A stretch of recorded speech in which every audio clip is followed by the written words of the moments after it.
Hello दोस्तों, नमस्कार। मैं आप लोगों का हार्दिक अभिनंदन करता हूं अपने trader by stock market YouTube channel में। जो लोग फर्स्ट बार विजिट करें, सब्सक्राइब वगैरह कर लें, बेल आइकन वगैरह प्रेस कर लें। तो चलिए आज अभी शुरू करते हैं। बैंक निफ्टी और सिल्वर का जो कोरिलेशन है वो आप लोगों के साथ हमने पहले भी डिस्कस किया था और आज पुनः फिर डिस्कस करेंगे। ठीक है, चलिए शुरू करते हैं। उससे पहले जो लोग नए फर्स्ट बार विजिट करें, ये टेलीग्राम है, ज्वाइन कर लीजिए। फ्री टेलीग्राम है हमारा TVSM टाटा वाले। बाकी चलिए, तो अभी देखिए यहाँ से आपको कई चीज़ का आइडिया मिल जाएगा। तो क्या, तो सबसे पहला आइडिया आपको मैं जो गोल्ड पे बाइंग हुआ है उसके रिगार्डिंग दे देना चाहता हूँ। तो आप बोलोगे अच्छा जी बताओ सर क्या हुआ है। तो उसके रिगार्डिंग ऐसा हुआ है कि आप लोगों को नहीं बोल रहे थे कि सर इतना बड़ा बाइंग हुआ है, ये हुआ है। तो मैं बोला ना कि कोई नहीं, थोड़ा सा दम धरिए, मैं बता दूंगा क्या हुआ नहीं हुआ। अब देखिए सिल्वर में आते हैं। तो सिल्वर भी 97 का हाई मारा था, ठीक है, हाई मारा था। उसके बाद 19 मार्च को, उसके बाद इस पर काफ़ी अच्छा बड़ा वॉल्यूम के साथ ट्रेड हुआ। उसके बाद भी मार्केट गिरा। तो इसका मतलब ये नहीं होता है कि पैसा कहीं भी लग जाएगा तो मार्केट ऊपर भाग जाएगा। हाँ, ये बात तो सही है कि भागने के लिए पैसा की जरूरत होती है, लेकिन पैसा को भी लगने का एक टाइम होना चाहिए। नहीं तो कभी काल बोलते नहीं है कि इतना काम किए, इतना मेहनत किए, लेकिन फल वैसा नहीं मिला। तो उसका भी कारण होता है कि सही समय पर मेहनत करने से ही ज़्यादा बेटर फल आपको मिलेगा, ऐसा मेरा मानना है। बाकी मेहनत तो आज ना कल तो फल देगा ही देगा, कुछ नहीं तो एक्सपीरियंस तो हो ही जाएगा उस फील्ड का, तो वो एक अलग मैटर है। लेकिन जो सही समय पर किया गया काम ही आपको ज़्यादा अच्छा मतलब फल देता है। नहीं तो समय निकल जाने के बाद किया हुआ काम आपको उतना ज़्यादा फल नहीं दिया जाता। तो एज इट इज़ आपको सिल्वर और बैंक दोनों में यही बात देखने को मिल रहा है। और ये मैंने इसलिए दिखाया कि आपको इसलिए दिखा दिया कि भैया गोल्ड में हुआ है तो आप कहीं ज़्यादा ओवर एक्साइटेड होकर कहीं फंस मत जाए, इसलिए मैंने आप लोगों को ये चीज़ दिखाया। बाकी किसी को बाई सेल का कोई रिकमेंडेशन नहीं है, ये चीज़ आप समझते हैं, जानकारी है, साझा कर रहे हैं, जिससे क्या है कि आप भी इस चीज़ को समझ पाओ और इस मार्केट में अच्छा से ट्रेड कर पाओ।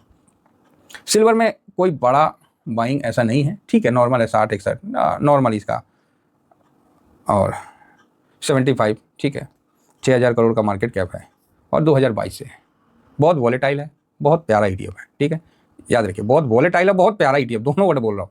अब आते हैं साथ में बैंक के लिए। तो बैंक निफ्टी को हम लोग डिलीवरी में किससे खरीदते हैं? बैंक बीच से। पूरी ज़िंदगी आप होल्ड कर सकते हो खरीद के, ठीक है। और ऐसा नहीं है कि ये जुम्मा 4 दिन नहीं हुआ है, ये 2004 से लिस्ट है, ठीक है। ये सब अच्छे ETF है, काबिल ETF है। ETF तो 75 ठो है, 75 नहीं माना, आजकल तो 200 से भी ऊपर हो गए, 210-12 ETF है। उसका ये मतलब थोड़ी कि सारे ETF आपके पोर्टफोलियो में रहने चाहिए। पोर्टफोलियो है, कोई तबेला नहीं है कि सारा कुछ उसी में डाल दिए। पोर्टफोलियो में तो भाई साहब वही रहेंगे जो रेस के घोड़े रहेंगे, जिसमें दाव लग सकता है वही रहेंगे, अधमरे घोड़े तो ना रहेंगे भाई। ठीक है, सिंपल सी बात है, देख लीजिए आपके सामने, ज़बरदस्त है। 2004 से 20 साल 21 साल हो गया है और आज तक बढ़िया, मतलब 7422 करोड़ के साथ ज़बरदस्त चल रहा है। इस सब के बारे में लोगों को पता ही नहीं। बैंक निफ्टी के मतलब ऑप्शन चैन, अरे दूसरा भी पहलू है भाई। हम लोग खरीद के नीचे गया, चुप करके बैठे रहे, क्या हुआ? घूम के आया कि नहीं आया? यही ऑप्शन चैन में रहते तो प्रीमियम खाया जाता, फ्यूचर में रहते तो आपका मार्जिन जमा करना पड़ता। बात समझ रहे हैं? पेशेंस से, हमारे पेशेंस को देख के तो मार्केट भी बोलता है कि ओ भाई बड़ा गलत जगह ये लोग आ गए हैं और इस जगह में जो पैसा लगाते हैं ना, मार्केट उसको अपना समझता है, क्योंकि उसको पता है कि ये लोग मतलब मेरे लोग हैं। मतलब मेरे को ऐसा लगता है कि जब लोग ETF में पैसा लगाते हैं ना, तो मार्केट उसको अपना समझने लगता है। पता नहीं क्यों, मुझे नहीं पता, क्योंकि अपनों की पहचान कब होती है? जब समय खराब होता है। बात सही है कि नहीं? तब बोलोगे हाँ। तो मार्केट में जब हाहाकार होता है, जब चारों तरफ पैनिक होता है, उस समय ETF वाले ना खड़े हो जाते हैं, अच्छा गिर गया है, अरे रुको भाई अभी हम हैं, और हम लोग आके उसमें एंट्री लेते हैं गिरावट में। तो मार्केट को कहीं ना कहीं तो उसको लगता होगा ना भाई ये ETF वाले सही है यार, बताओ हम गिर रहे हैं और ये हमें बचाने के लिए अपना जो बहुमूल्य सामग्री है, पैसा है, वो लगा रहे हैं। बाकी तो ये कमीने हैं जो लेके भाग रहे हैं क्या मतलब एक मेरा ये पर्सनली विचार है, बाकी हो सकता है ये गलत भी हो। तो इसके लिए भाई ये मेरा अपना पर्सनली विचार है, तो हो सकता है इसको आप इग्नोर भी कर सके। लेकिन भाई ETF वाले जो होते हैं ना, मार्केट के प्रेमी होते हैं। अब मार्केट उसको प्रेम करता है, सीधी बात है, उसमें छोटा हो या बड़ा हो। आपके पास बड़ा पैसा है तो आप मार्केट के ज़्यादा करीब है, ऐसा गलत है। आपके पास छोटा पैसा है, आप मार्केट के ज़्यादा करीब है, गलत है। इंपॉर्टेंट ये है कि जब मार्केट गिर रहा है तो तब कौन कितना करीब है, बस। तो ETF वाले हैं साहब, मार्केट के तो हम हैं ही प्रेमी लोग, और हम क्या, आप लोग भी हैं। आइए थोड़ा इधर आ जाते हैं। ये सिल्वर और बैंक निफ्टी।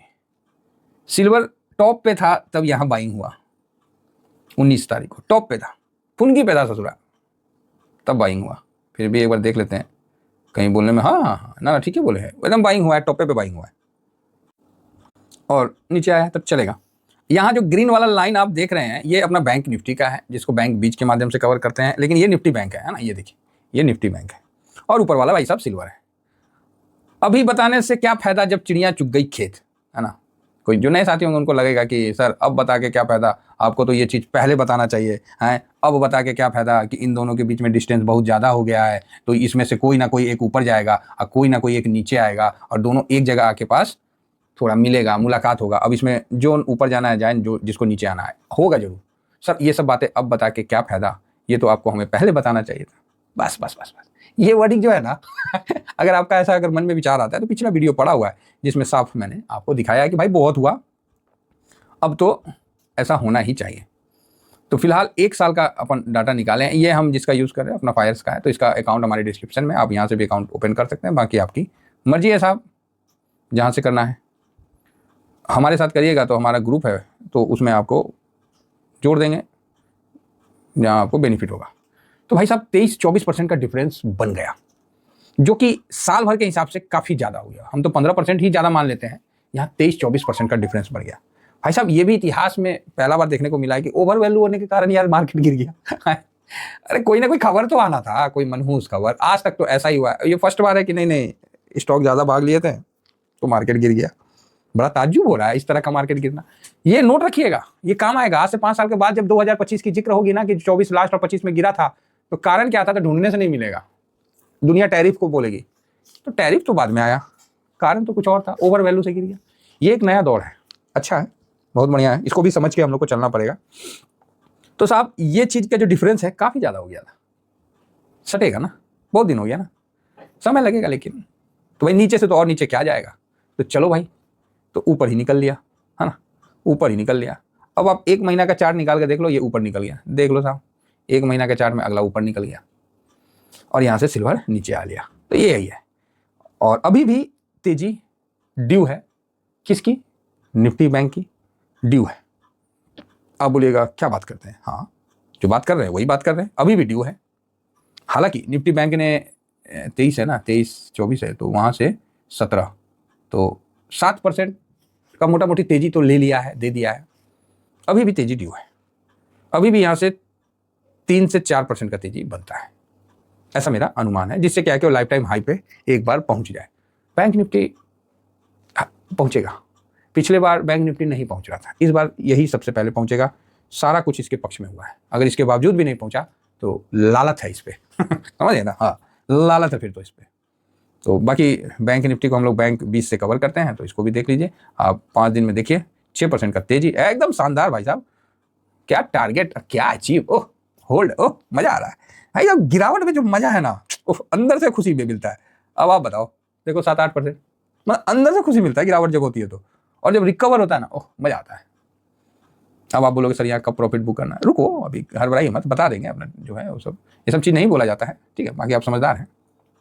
बाकी इसमें देखिए 12 ETF होते हैं, 12 स्टॉक होते हैं, HDFC बैंक, ICICI कोटक, है ना, ये आप देख सकते हैं, स्टेट बैंक, सब चलता है। तो बैंकों के लिए तो बहुत अच्छा है, NBFC के लिए बहुत अच्छा है, रेट कट हो ही रहा है, लिक्विडिटी दिया जा रहा है। जो RBI के पास सिक्योरिटी के तौर पे 25% एक्स्ट्रा रखना पड़ता था 125, वो कम कर दिया गया, कंजम्पशन बढ़ रहा है, और क्या चाहिए। बैंकों के तो 10 हाथ में लड्डू है, बस तो चलना ही चलना है। एक समय था जब लिक्विडिटी खींच रहा था RBI, उस समय मैं बोला था ये बैंकिंग के लिए अच्छा नहीं है, 2024 में। अच्छा ठीक है, तो यहाँ से बैंक अच्छा, और निफ्टी बैंक जो है मुझे 50,000 तो हो ही गया ना जी। हाँ बताइए, कभी 33,000 चलता था, अभी पहले तो मुझे लगता है कि 55 तक जाने का उम्मीद है, बाकी देखते हैं, ठीक है। और उसी हिसाब से सिल्वर में हल्का सा साइडवेज हो जाए या गिरावट हो जाए तो कोई फर्क नहीं पड़ता। तो इसीलिए हम लोग सिल्वर और बैंक को दोनों को बराबर लेके चलते हैं। मैं मानता हूँ कि बैंक का 6 महीना में कोई रिटर्न नहीं दिया, 5 महीना में कोई रिटर्न नहीं दिया, मैं इस चीज़ को एग्री करता हूँ, इसमें कोई गुनाह नहीं है कि भाई जब मार्केट ही रिटर्न नहीं दे रहा तो आपका पोर्टफोलियो कैसे बनेगा। हाँ बीच बीच में रिटर्न दिया था, ये ऐसे उठा था फिर ऐसे डाउन, मतलब ये दिसंबर से पूरा ही गिरा पड़ा है ना।